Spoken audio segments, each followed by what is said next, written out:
from Fargo and serving you on TV, online, and on the go. This is Valley News Live at 6. Complaints filed against two former University of North Dakota professors will be heard tomorrow. One of the cases alleges that a social work professor used his position to coerce and manipulate a student. Now, that professor was even arrested on campus by police. Valley News Team's Joshua Pagaro joins us live in the studio with details of that complaint. Joshua? Andrew Quinn was a tenured professor at the social work department. Two complaints filed with the North Dakota Board of Social Work Examiners accuse him of having an improper relationship with two students. The most recent complaint filed last year states Quinn violated a no-contact order filed by UND while he was suspended. Three school officials, including the chair of the social work school, accused Quinn of using his position to get involved in a romantic relationship with a student. The three submitted their complaints to the board. Documents state the student was scared to report Quinn because he knew many people in the social work field. Quinn also said he'd write a letter of recommendation for her and help her get a job. Documents state police were called to the UND campus after Quinn reportedly was caught sleeping with the same student after the police placed him on administrative leave. The incident led to him getting arrested for several charges, including criminal trespass and marijuana possession. The Grand Forks County State's attorney tells me that case remains an open investigation. Quinn eventually resigned last May from his tenured position. He's defended himself before the Social Work Examiners Board, calling the allegations baseless. One of the complaints filed in 2016 was dismissed by the board. His license was suspended for 3 years in August, according to documents, and on Tuesday it will be considered whether it gets revoked. We reached out to Quinn for an interview, and he told us that we need to look at the social work department and not him. His attorney didn't get back to our request for comment. Mike? All right, thanks, Joshua. The North Dakota Board of Social Workers Examiners meets tomorrow morning to hear the complaints. And besides Quinn, a complaint was filed against a former UND staffer from the social work school, but it isn't public record just yet. Our winter journey through February continues to be pretty good. Hutch has been talking about a challenge or two by midweek.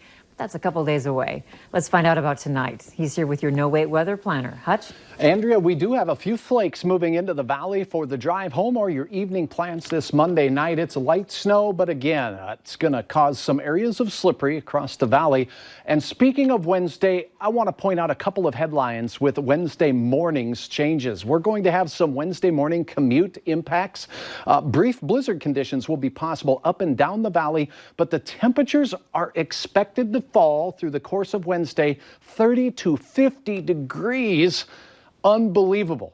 Not a lot of snow with this system. 1 to 4 inches across the valley, but wind gusts and deadly wind chills will certainly leave an impact. Right now, we better enjoy these 20s. We have a few flakes tonight showing up on the radar from Grand Forks to Fargo, from Ada all the way through Gregg, Steele, and Trail counties. This is slowly drifting down to the south and will leave a light dusting on our area roads. A few tenths at most is what I'm expecting. Temperatures slipping into the teens in Fargo and in Grand Forks will be near 10 by bedtime tonight. I will have hour-by-hour details on what you can expect with our potential blizzard on Wednesday morning and the precipitous fall in temperatures as well to follow here in just a few more moments. All right, thanks, Hutch. A Fargo man could wind up spending 10 years in jail for creating a fake study as a means of inappropriately touching women. David Saylor of Fargo pleaded guilty today to fourth-degree criminal sexual conduct. Authorities said last year the 28-year-old former physical trainer told a woman at a Moorhead gym to help him with a medical study. Police say he then touched the woman in a sexual manner and asked her to do the same to him. Authorities later confirmed there was no medical study and he'd been doing this to other women in Fargo. Saylor's also facing similar charges in Cass County. Child porn charges have been filed against a Foston man. The charges against 27-year-old Julian Zeller include possession of child pornography of a minor under the age of 13. A Gmail account linked to Zeller revealed multiple images. Further investigating led authorities to his cell phone and an electronic storage device where they uncovered more damaging evidence. Zeller will be in court tomorrow. Charges have been filed against a man in Grand Forks accusing him of defrauding Medicaid. Authorities say that over a 5-month period in 2017, 51-year-old James Ray Fountain failed to mention he had 2 jobs. Fountain reportedly received $19,000 in Medicaid expansion premiums, money that authorities say he wasn't entitled to. If you are a North Dakotan who has purchased subscriptions from the company Air Medcare Network, you need to contact the Insurance Commissioner's office. John Gottfried says he recently issued a cease and desist order to the company, claiming they're illegally selling the subscriptions. Gottfried says a consumer protection law enacted in 2017 states sale of these plans are predatory and counterintuitive to health insurance.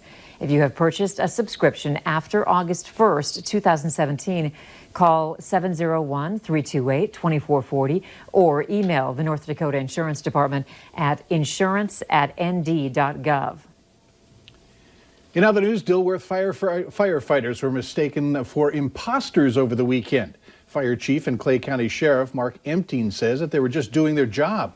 The two were outside of an apartment preparing for a training at the end of the month called First Officer in Training. They were approached by a person and had a short conversation where they were asked to present their badges to prove that they were in fact with the fire department. Empting says they presented their IDs and followed protocol. However, there was some sort of miscommunication when he received a call about it. They asked me about it, and I'm like, I wasn't aware of our guys doing that. And he said, okay, fine. I said, if there is something there, go ahead and report it. Empting added that if you are ever concerned about someone around your home, ask them for an ID or simply call 911. Bemidji Police are asking for your help finding this person of interest in an ongoing investigation. She's on your screen right now. If you have any information about her, call Bemidji Police at 218-368-9352 and reference photo number 430. Low-level marijuana offenders will get a chance to clean up their record. North Dakota's Pardon Advisory Board is streamlining a system to give offenders a second chance. The policy allows those with marijuana possession convictions of less than 1 ounce to be cleared as long as the applicant hasn't been found guilty of another crime within the last 5 years. The new process only calls for 1 page of forms to be filled out, along with a copy of the criminal citation and a state ID. Some say the state is adopting a more notable shift in handling marijuana offenses, just as some groups are trying to get recreational weed on the ballot this year. I've never been a proponent of recreational legalized marijuana, but I am a proponent of having the criminal offense commensurate with the level of the offense. Just a few weeks ago, North Dakota Governor Doug Burgum pardoned 16 people under the new policy. It's the first round of second chances. In an effort to protect high theft items, many Walmarts and other drugstores in the Valley are locking up sexual health products like condoms.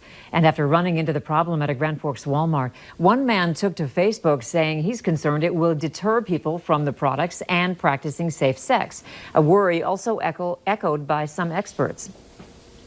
And you know, if we make condoms not available to people, it doesn't mean they're not going to have sex. If people aren't using condoms, we're going to see an increase in sexually transmitted infections. She adds, 1 in 4 people under the age of 24 have already had a sexually transmitted infection. She says you can find free contraception at most college campus health centers, public health buildings, and Planned Parenthood.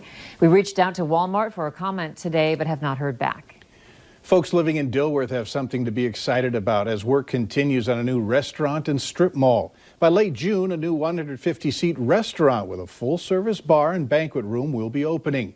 It'll be called the Silver Spike and located at 314 15th Street Northeast. Later on Valley News Live at 6, cyber attacks continue to happen, meaning your important and private information is at risk. What the state's experts are doing to protect us all. Temperatures as we begin our work week are very nice, but get ready. Wednesday, wintry weather, including wind, snow, potential blizzard-like conditions heading our way, and some of this Arctic air punching into the valley. Hour by hour details are straight ahead.